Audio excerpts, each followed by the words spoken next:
It is my duty, honor, and privilege to address the City Council and the community on the state of Iowa City. I would like to start by thanking my fellow council colleagues, both past and present, to our most recently departed Mayor Pro Tem Mazahir Salih and the longtime Councilor Susan Mims. Thank you. Your work was transformational. And thank you to our current council members, especially our newly elected Mayor Pro Tem Megan Alter and Councilor Sean Harmson. I am honored to serve along a group of such dedicated, caring, and courageous individuals who have entrusted me as their mayor. I would also like to thank our more than 600 city employees who help make our community great. From the soccer fields where our kids learn to kick a ball to the safe and clean water that runs from our tap. The work of our city staff is quiet and humble, but essential to our lives. We cannot recognize nor thank them enough. Finally, thank you to the awesome and amazing members of our community. The care you show our city is endlessly inspiring. That is how I am feeling, inspired. Inspired by what we've all been able to achieve together and inspired by the opportunities before us. I would like to take some time to reflect on both.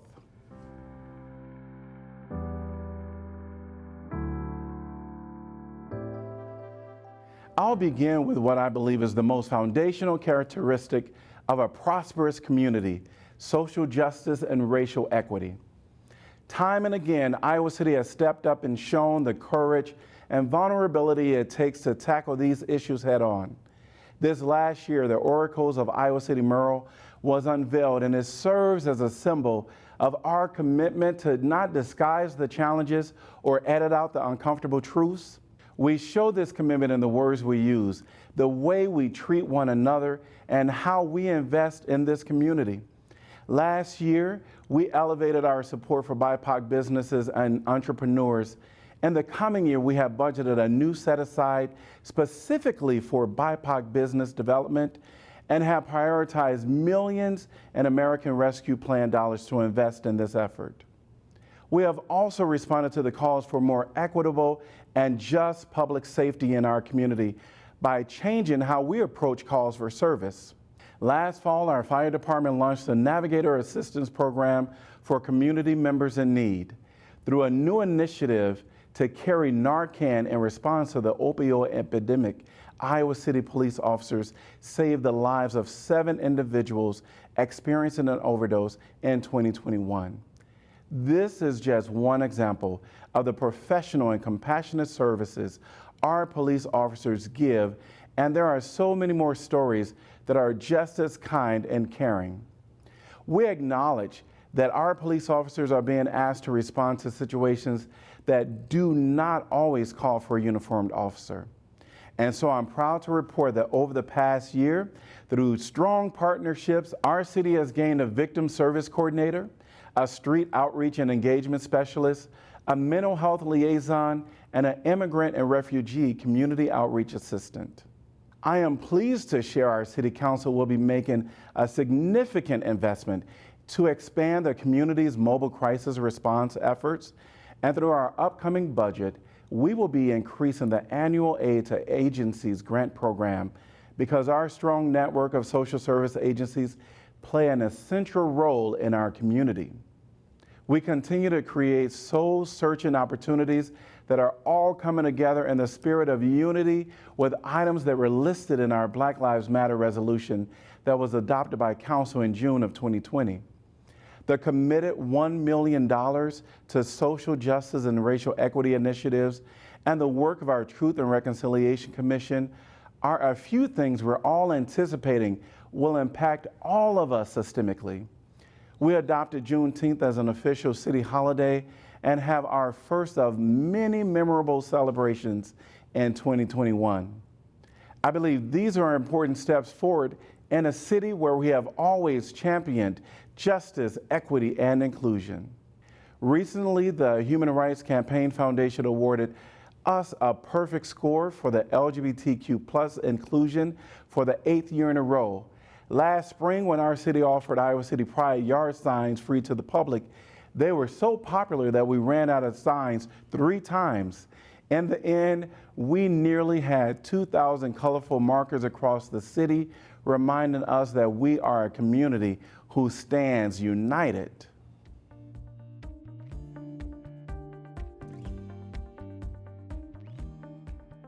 Last month, our City Council approved a new SMID in the South District, which will revitalize an underinvested area and support diverse business owners. I was inspired by the way the neighborhood imagined and drove forward this vision, and I was heartened to see so many others provide support to ensure this vision succeeded. This SMID will live on as a symbol of what can happen when a group of caring and committed individuals imagine more for their community. It is important we invest in these vibrant neighborhoods, and last year the city purchased 16 duplex units in the South District to be rehabbed and sold to first-time home buyers from within the neighborhood. We have also bet on the resiliency of this neighborhood, and so I was excited that after years of hard work, the first form-based code in Iowa City was adopted in the South District. This effort is a part of the city's larger affordable housing strategy, to which we have committed another $1 million through our upcoming budget. And while we plan for the future, it is also important to preserve our past. So I was excited to learn a few months ago that the years of hard work by city staff and our partners paid off. The Iowa City Downtown Historic District is now listed in the National Register of Historic Places.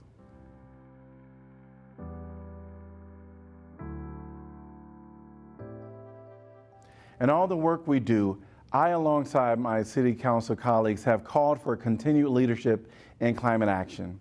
In 2021, Iowa City was honored as just one of 95 global cities named as a climate leader on the CDP A-list. This recognition followed on the heels of news that our community emissions have dropped over 45% since 2010. In September, a week-long Climate Action Festival was held to celebrate how far we've come and garner excitement about the work yet ahead. Last year, the city launched 2 commercial and industrial energy efficiency matching grant programs, which is anticipated to save hundreds of thousands of metric tons of emissions each year. Carbon sequestration will play an important role in our emission reduction strategy, and in 2022, prairie improvements will be made at Terry Trueblood, Kicker Soccer Park, and Peninsula Park. In the coming year, we will be launching new programs aimed at increasing resilience in our community and preparing our most vulnerable residents from extreme weather events. We'll also be ramping up our efforts to make Iowa City EV ready so we can support the next generation of clean vehicle technology.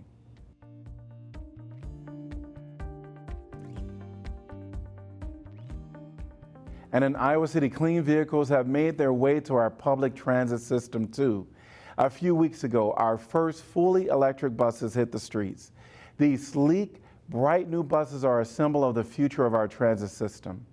We took our first steps toward that future last summer when we launched new route and fare changes that help make our system more accessible, reliable, and convenient. I'm looking forward to working with my council colleagues on the next phase of our reimagined transit system: Sunday service, free fare for low-income riders, and late-night on-demand service. For those who prefer 2 pedals to an engine, I am proud of the progress we have made on the bike master plan. The project's plan for the coming year will greatly improve bike connectivity in the South District.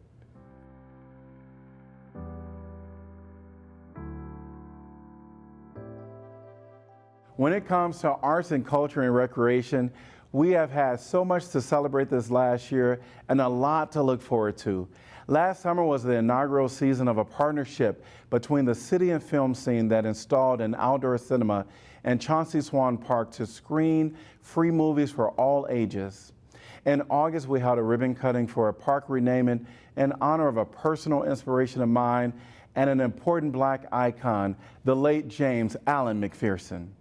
Recently, we learned that the Iowa City Parks and Recreation Department holds the national record for the most athletic field environmental certifications. This is an honor and testament to the progress our city has made on our parks and natural areas master plans. which is why I'm excited that in the coming year, we'll also receive the completed Recreation and Facilities Master Plan and have the opportunity to think about how can we further invest in our city's recreation, including one of the most popular topics of conversation, City Park Pool. All ages are invited to find joy in one of the many arts, culture, and recreation offerings in our community. Replacement of the pedestrian mall playground will take place later this year and will provide more accessible play options and plenty of shade. I am also looking forward to working with my colleagues to strategize how we can best invest our resources in the Senior Center to support their mission of ending social isolation for people over the age of 50. We are fortunate to host such a vibrant arts, culture, and recreation atmosphere, but we shouldn't forget the core services that provide a strong foundation for our city to thrive.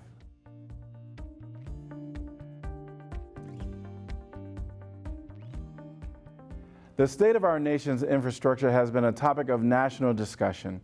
I am proud to report that despite our city growing at one of the fastest rates in the state, putting a strain on our resources, Iowa City has the third best pavement condition score of all of metropolitan areas in Iowa.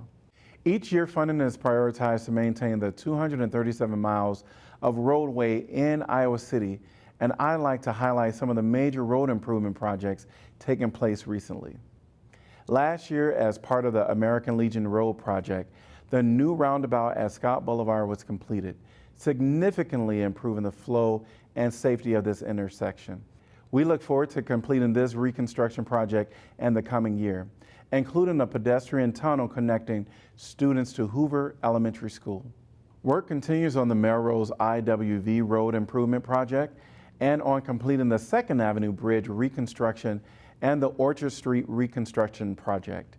In the coming year, efforts will begin on the reconstruction of Fairchild Street, installation of a roundabout at the intersection of Scott and First Avenue, as well as the highly anticipated reconstruction of a portion of Rochester Avenue, which will significantly improve vehicle ride quality and safety. Through our upcoming budget, we again make significant investments in our water, sewer, and landfill infrastructure. These investments may not be as visible or exciting as some of the new playground equipment or public art installation, but they mean that our residents can always count on reliable, safe, and sustainable public utilities and services.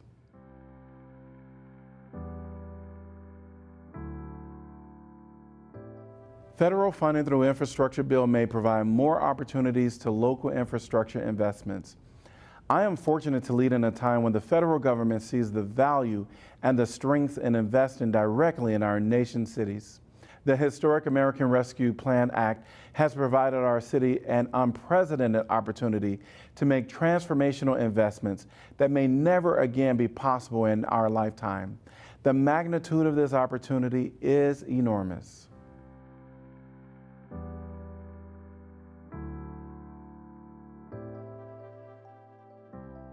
So in closing, I want to reflect on what this moment in time means for us.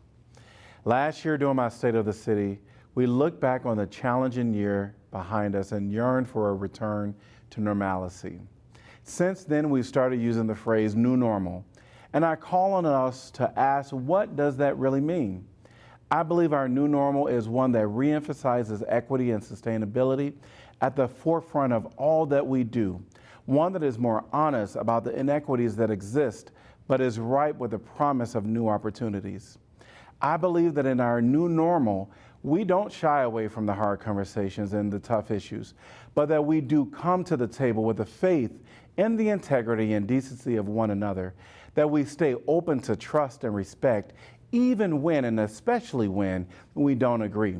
We cannot let the commonality of our goals and the shared hopes for our community go unacknowledged or get lost in the process.